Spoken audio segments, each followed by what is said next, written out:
Durante estos últimos días, el presidente Andrés Manuel López Obrador anunció que posiblemente se anime a comprar el gobierno mexicano la mayoría de acciones de Banamex. ¿Qué pasaría? ¿Qué pasaría si se concreta esta operación? Tomando en cuenta que México, por ejemplo, es uno de los 5 países más desbancarizados a nivel mundial, tan solo después de India, Marruecos, Vietnam, Filipinas y Egipto. ¿Qué sucedería? Bueno, en entrevista con nuestra colaboradora especial, Estefanía Antonio, el economista y columnista de SDP Noticias, Eduardo Esquivel Ancona, pues nos explica a grandes rasgos qué pasaría con esta compra, qué pasaría con esta operación, toda vez que el hecho de que la desbancarización sea un problema grave, bueno, pues implica que 63% de las personas económicamente activas no tiene cuenta bancaria. ¿Y ustedes dónde guardan su dinero? ¿Abajo del colchón? ¿En el cochinito? ¿O solo lo gastan? Yo soy Leobardo Hernández, acompáñenos en Nota Crítica. Bienvenidas, bienvenidos y bienvenidas. Hola, ¿cómo están? Estamos aquí en Nota Crítica con nuestro amigo y colaborador de SDP, Eduardo Esquivel Ancona, experto en economía, que el día de hoy nos va a contar un poquito más sobre los pros y los contras de la transacción que quiere realizar el gobierno de México a Citibanamex. Eduardo, ¿cómo estás? Bienvenido. Muchas gracias por esta entrevista y estoy muy contento de poder ver qué podemos aportar para que la gente sepa qué es los pros y los contras de esta posible compra, ¿no? Claro. Bueno, pues la primera pregunta sería, ¿cuáles han sido las consecuencias, en primera instancia, de la nacionalización de la banca en el sexenio de López Portillo y posteriormente la privatización que impulsó el gobierno de Carlos Salinas de Gortari? Mira, la banca en México, durante el desarrollo estabilizador que va de 1958 a 1970, fue la mejor época de México en materia económica y de redistribución del ingreso. Surgieron más clases medias, más gente ingresó a las clases medias y teníamos un sistema bancario que era de lo poco que no tenía el gobierno controlado. Eran bancos comerciales privados, eran gente muy experta. En Bancomer estaba Espinosa Iglesias, que venía de la Fundación Jenkins, estaba los Legorreta en el Banco Nacional de México, Banamex, pero también hay que contarlo mucho, existían dos bancos del gobierno. Uno era el Banco Internacional, que luego se volvió Vital y ahora es HSBC. Y había el Banco Mexicano Somex. Eran dos bancos comerciales porque aparte de la banca de desarrollo. Y el Banco de México tenía un funcionamiento diferente. Tenía una acción dual, no nomás como es ahora de controlar la inflación, ese es su mandato, las tasas de interés. No, en ese tiempo había lo que se llamaba el encaje legal. Tenían unas reservas las tenían que poner los bancos comerciales para que a su vez el Banco de México tenía cajones para dar créditos a la agricultura, a muchas cosas, ¿no? A la pequeña y mediana empresa. Estaban los bancos, siguen habiendo los bancos de desarrollo como Banobras, como el Banco de Comercio Exterior, NAFIN, o sea, Nacional Financiera. Existía un banco de desarrollo, el Banco Cinematográfico, financiaba las películas, el cine de oro, y pues en esa época estaba el cine de oro mexicano y se exportaban un montón de películas y era, después de la agricultura, lo que más divisas obtenía el país. Y era financiado por este banco de desarrollo del gobierno, pero eran bancos de desarrollo. Hay una diferencia con los bancos comerciales, pero sí tenía el gobierno tenía dos bancos comerciales, como les había dicho.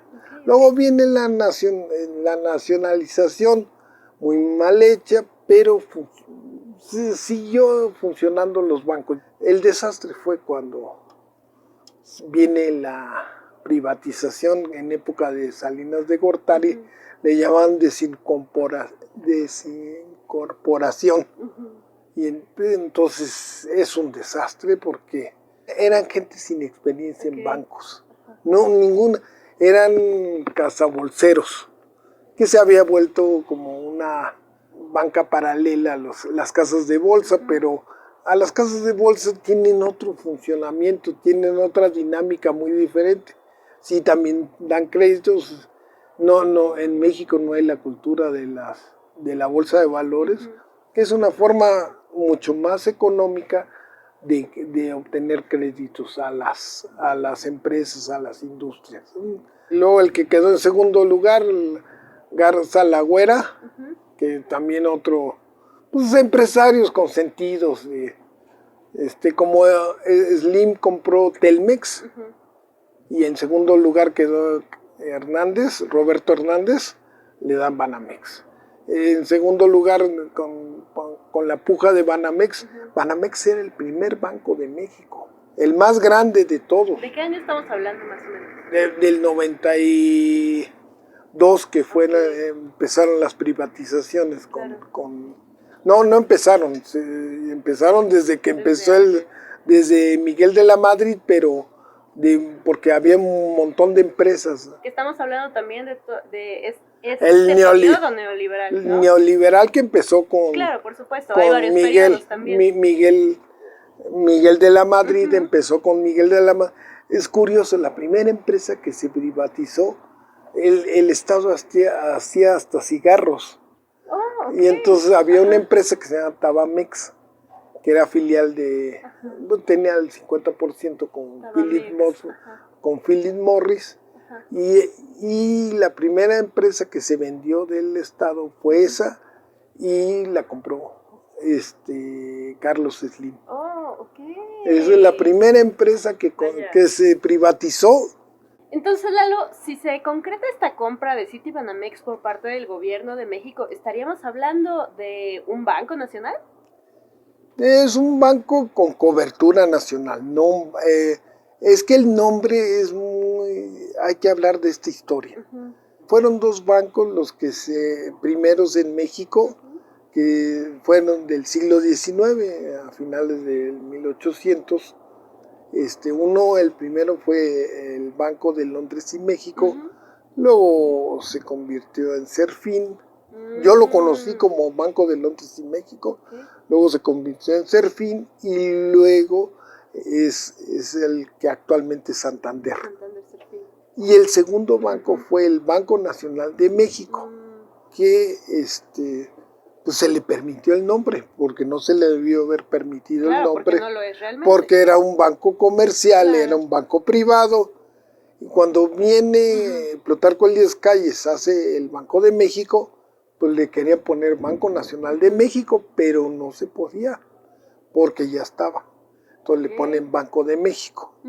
Entonces, este banco era cuando Roberto Hernández, ya platicamos que lo compró, Axival, que era su casa de bolsa, tiene problemas y lo vende en época de Fox en el 2003, 2004, lo vende a Citigroup, o sea, al extranjero, uno de los bancos más grandes de México, y era el banco número 1. Ahora, lo que está vendiendo, no está vendiendo todo el banco, estaban vendiendo la banca de consumo, pero la banca patrimonial se la va a quedar, o sea, la banca global, sus grandes, y se va a quedar en México. Citigroup no se va de México. Ellos, pero están vendiendo, aparte que es, después de ser el número 1, ese es el número 4. BBVA, Bancomer, es el banco número 1. Luego le sigue Banorte, que tuvo una fusión muy grande y ahora es el segundo banco más grande. Supuestamente es mexicano, pero la mayoría de las acciones las tiene BlackRock. ¿De dónde son? De Estados Unidos. BlackRock es una fondeadora de las más grandes del mundo, que el director es amigo de nuestro presidente. Oh, Sí, muy amigo, no sé curioso. por qué. Sí. Ajá. Luego está, luego sigue Santander. Ujú. Y después ya otra vez ¿Y Citibanamex, a qué se debió este...? al Marcel Vicio, a que dejaron de invertir. Ok. Para BBVA, Ujú. Bancomer, para los españoles, su filial en México es importantísima. El 40% de sus utilidades vienen de México. Ok. Y para Citigroup, Banamex, Citibanamex no es tan representativo, ni en infraestructura, ni en utilidades. Okay. Y entonces el presidente presentó una tabla y eran los cuatro, claro. sí, pero no está vendiendo todo el banco, está vendiendo la banca de consumo, o sea, lo que es pues las sucursales, tiene otra parte de seguros, que eso sería interesante. Ahorita les voy a decir por qué que lo adquiriera el gobierno mexicano.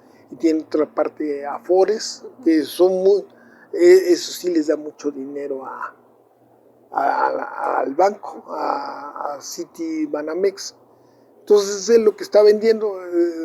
La licitación se hizo desde enero del año pasado. Ya tiene un rato. Sí, hubo muchas cosas, tiene muchos, o sea, hay en la panza de Citibanamex hay muchos problemas. Bueno, hay un problema muy grande, que es Oceanografía. En el 2014 se descubrió que Oceanografía había hecho fraude para pedir un préstamo. Okay. Por $400 millones. Había falsificado firmas de Pemex para que le dieran como poner esos contratos como garantía. No eran ciertos, le costó la chamba a alguien creador del FOAPROA, que es Javier Arrigunaga, que ahora está en Aeroméxico, y a Medina Mora, que es otro que después estuvo en la Suprema Corte, y no sé qué lo cacharon y que lo despidieron también de la Suprema Corte y ya se fue a vivir a otro lado. Y a Arrigunaga, pues, les costó la chamba porque hubo mucha molestia Claro, me imagino. de parte del corporativo, porque ahora que está a la venta, los dueños de Oceanografía, que era Amado Yáñez, demandaron, han seguido peleando y ahora están pidiendo $5.500 millones.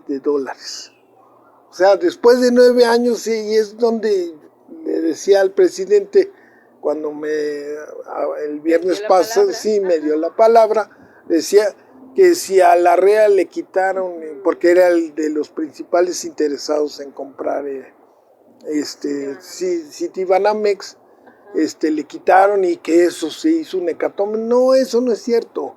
El banco se estaba desvalorizando porque la Suprema, bueno, el Poder Judicial le da entrada a estos y a finales del año pasado hubo un juez, le permitió el amparo para que no se vendiera Citibanamex hasta que no se arreglara, pero llevamos 9 años con ese pleito aquí hablamos de la ineficiencia del poder. Este es un ejemplo nada más del poder judicial, claro, que es tardado, oneroso. No tengo las pruebas para decir que es corrupto, pero oneroso y ineficiente sí es. Sí tengo las pruebas. Claro, y lo comprueban estos 9 años. Sí, estos 9. Y ese no nomás es esto. Hay miles de casos. Hay hasta una cantina ahí en Coyoacán que se llama La Guadalupana, que hace como 15 años no da un fallo y no se puede abrir. Y pues ahí está, esperando y volver a ir a tomar buenos tragos ahí. Todo no se puede por la licencia del Poder Judicial. No. Oye, Lalo, y cuéntanos, ¿cuáles serían los efectos de que el gobierno de México adquiera Citibanamex? Mira, lo que hablábamos, una parte se rescataría porque tendría el gobierno la Fundación Banamex, que pues quedaría en México, nos iría porque tienen miles de cuadros hermosos. Yo he tenido la oportunidad de entrar. Tiene el Palacio de Iturbide, donde estaba el corporativo aquí en el centro, de los condes de, no me acuerdo, se me lo dejan de tarea, pero es hermosos estos. La Casa de Montejo en Mérida, en Durango tienen otro. Entonces todo esto pasaría a manos del gobierno, claro. no de un particular, aunque esté en México, y tienen miles de cuadros, como te había dicho. Sí es importante, la cultura siempre es importante, pero también desde el lado económico también, porque tienen los seguros, que eso también se privatizó. Tenía 2 aseguradoras el gobierno y eran súper eficientes. Una era la aseguradora Hidalgo, que era la que aseguraba a los burócratas, a todo. La privatizaron, ¿qué crees? Y otra, sí, Acemex, que es Acemex, pues era la aseguradora de los inmuebles, de todo esto. Se gastan el gobierno de México se gasta una millonada en asegurar las cosas, porque es un negocio, claro. Entonces, y antes no se gastaban tanto, y con todo y eso reportaba utilidades muy buenas, las dos, tanto aseguradora Hidalgo como Acemex. Entonces, y lo seguro, lo que no funcionó mucho, el banco Banrural. Sí, ahí sí había muchas cosas que no tienen. Sí, ahí sí había mucha corrupción, pero en estas dos estaban, inclusive en la actualidad Pemex tiene una reaseguradora que es muy eficiente y lo que nos dijo el presidente es que si se compra ese banco, pues las nóminas del gobierno pues estarían no en bancos privados, estarían ahora sí en el Banco Nacional de México. Se recuperaría el nombre bien, bueno, todavía se sigue llamando pero así. Ahora sería oficial, sí, sería más legítimo, pues. Más legítimo, claro. Sí, oficial sí es, más legítimo. Tendríamos lo que te diga, la Afore también, cobrar menos comisión, invertir mejor el dinero de los trabajadores, y pues eso sería, pero no está tan fácil. Por un lado, Citigroup quiere vender las acciones, primero separar la banca patrimonial, lo que se van a quedar en México ellos, y ellos compraron una licencia al Deutsche Bank, al banco alemán, que operaba aquí en México. Se quedan con la casa de bolsa ellos, pero también está la casa de bolsa. Entonces esto pasaría a manos del gobierno, bien administrado, sería un ahorro muchísimo para el gobierno y utilidades. Muy bueno. Sí, las dos cosas, sería por dos frentes. Y pues estamos hablando del cuarto banco. No sería una competencia desleal para los bancos privados. ¿Pero crees que se pueda mejorar también esta posición de ese banco una vez la adquisición? Pues es lo mismo. Sí, en el Afore sí son de los número 1. Y en los seguros no son tan eficientes. En eso sí se podrían mejorar. Claro. Sí, pero como te decía, primero en el 2024 quieren separar, y hasta el 2025 harían lanzarían unos, no licitación, sino los venderían en la bolsa a través de acciones. Claro. Entonces, una cantidad para quedar como dueños. Y aquí hay varios problemas, ¿no? Uno es que la ley no le permitiría a México comprar. Sí. Entonces, no le permite, o sea, la ley no le permite al gobierno invertir en la bolsa, ¿no? Oh, O sea, ok. Comprarlos sí. No, comprarlo directamente sí, Ajá. pero si las acciones están en la bolsa, no podrían irse a... Otra, pues si hay mejor postor que el gobierno mexicano, pues Sí, se por va. supuesto, le conviene, Sí, entonces, sí, efectivamente. entonces, no, si hay, pues las acciones las compra otro grupo, no sé si le darían preferencias, se tendría que, y otra cosa muy importante, ya no estaría el presidente. Ya no estaría el presidente, Sí, por supuesto, que es Andrés quien busca Manuel, adquirirlo, sí, pero también se lo está sí, dejando al siguiente presidente, sí, ¿no? pues la opción. Como Sí, opción, por sí. supuesto. Y entonces, pero yo creo que sí sería conveniente que se Ok. comprara. Tengo un estudio de unas gentes que hicieron para que comprarlo a través de fideicomisos, haciéndolos aquí en México y en los Estados Unidos con los migrantes, hacer un fideicomiso y hacer y comprarle y se conseguirían.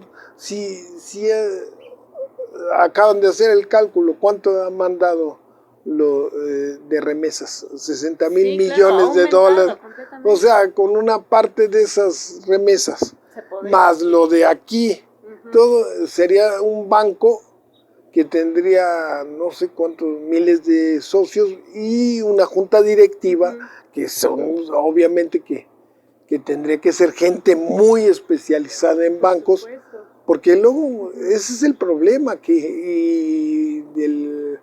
de la nacionalización se paró la capacitación para ser banco.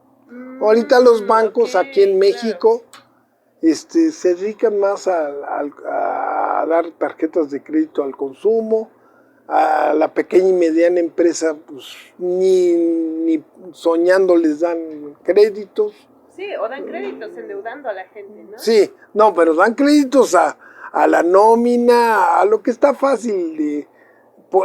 Hay tasas de interés del 100%, ¿no? En tarjetas de crédito, Sí, claro. al consumo. Créditos para, no para el consumo, sino para Para la pequeña y mediana empresa. Sí, no hay. Y las bancas de desarrollo, yo veo que se han hecho esfuerzos, pero no lo suficiente en este sexenio para revertir, porque antes sí funcionaban muy bien. En el desarrollo estabilizador y todo. Claro. Ya con el neoliberalismo daban créditos a Iberdrola o así. Por supuesto. Oye, ¿y sí se podría hablar de una estabilización económica a partir de esta adquisición o no? No es. Las finanzas públicas en México están muy bien en este sexenio. Entonces, que la gente pudiera llegar más fácil a los créditos. Pero no a los créditos al consumo, sino a los créditos a la inversión, a capital, a muchas cosas que necesitamos para que la pequeña y mediana empresa, industria se desarrollen. ¿Nos puedes explicar la diferencia entre crédito al consumo y esto que dices? Crédito al consumo es cuando yo te doy una tarjeta, yo como banco te doy una tarjeta de crédito. Entonces tú vas a ir a comprar la tele, vas a consumir.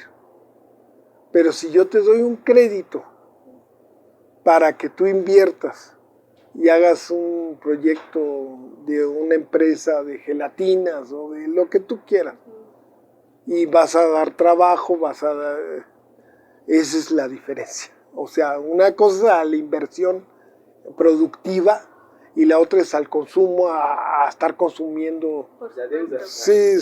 Claro. Oye, Lalo, y bueno, actualmente México es uno de los 5 países con mayor desbancarización.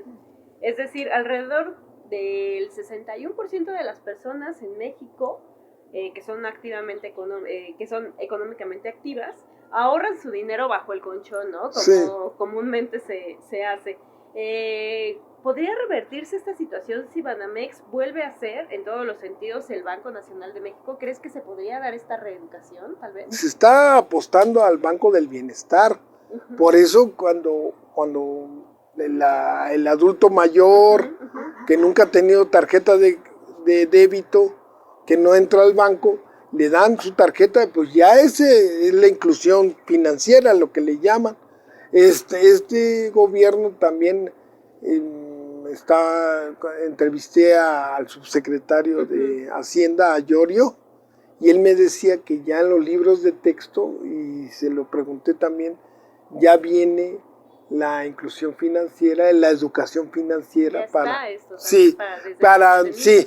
Entonces el Banco del Bienestar está haciendo mucho para que pues estas gentes empiecen a tener, pues estar familiarizados con la bancarización, pero todavía no es suficiente.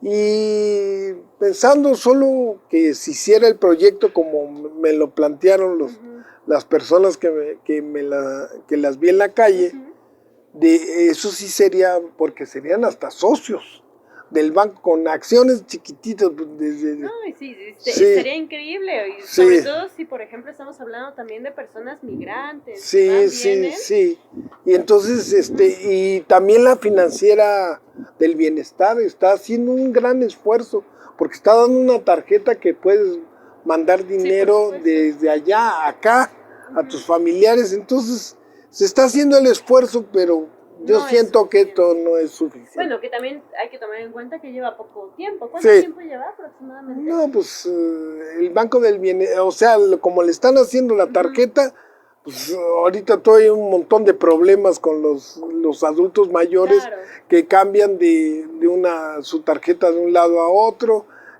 ya no se les va a dar en efectivo, entonces eso va, pero pues sí lleva poco, pero pues se necesita darle más. Claro, y aparte hay que recordar que el Banco del Bienestar todavía no está presente en todas las zonas de México, se sigue construyendo en ese momento, de hecho. Sí, y para mi manera de ver, le está fallando porque tendría que ser más digital, más moderno.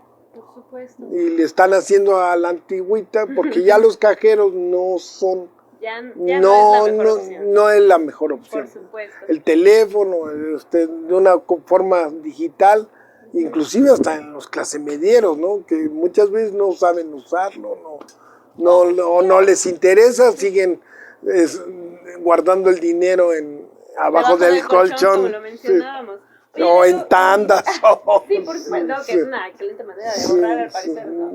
Y por último, me gustaría que nos comentaras, bueno, ¿qué tan factible es que el gobierno de México concrete la compra, tomando en cuenta que, como lo mencionábamos, pues ya sería para el siguiente sexenio, ¿no? Y bueno, sobre todo, hablando de esto, ¿quién de las corcholatas sería más probable que lo efectuara? Yo creo que el que más visión, para mí, mi manera de ver, el que más visión tiene es Ebrard. Ebrard. Sí. En este sentido económico, de crecimiento. De crecimiento, él está más, un poco, Claudia Sheinbaum, definitivamente Adán no. No lo veo con ese espíritu. Yo creo que, pues no sé, Adán viene de una familia con dinero, de abolengo, pero locales, ¿no? De notarios, pero más local. Y Ebrard sí tiene una visión más global. Sí. Claudia Sheinbaum también, pero no, creo que el más, primero Ebrard y después Claudia Sheinbaum. Que incluso ha comentado Ebrard que dentro de su plan de acción, si es que llega a ser candidato de Morena, es aumentar la clase media en México. Sí, claro, y eso es una buena forma porque ya bancarizar y entrando, pues ya te da más poder, más, y entonces, y no descartemos, les puedo decir que sí traté de que llegara al secretario de Hacienda la propuesta de estos señores. Okay, claro. Y entonces no la descartemos. No, entonces, que en realidad sería una excelente opción. Sí. O sea, si el pueblo se pone de acuerdo. Sí, y además, sí, y haciendo, y son expertos porque me presentaron a los abogados, ok.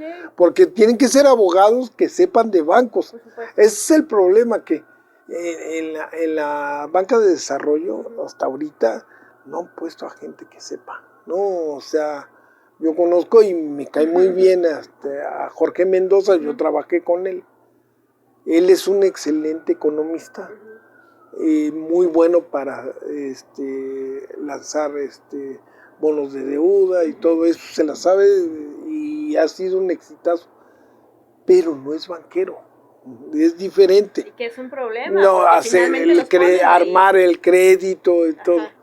Conocí al del Banco del Bienestar, tiene muy buena vibra, muy buena.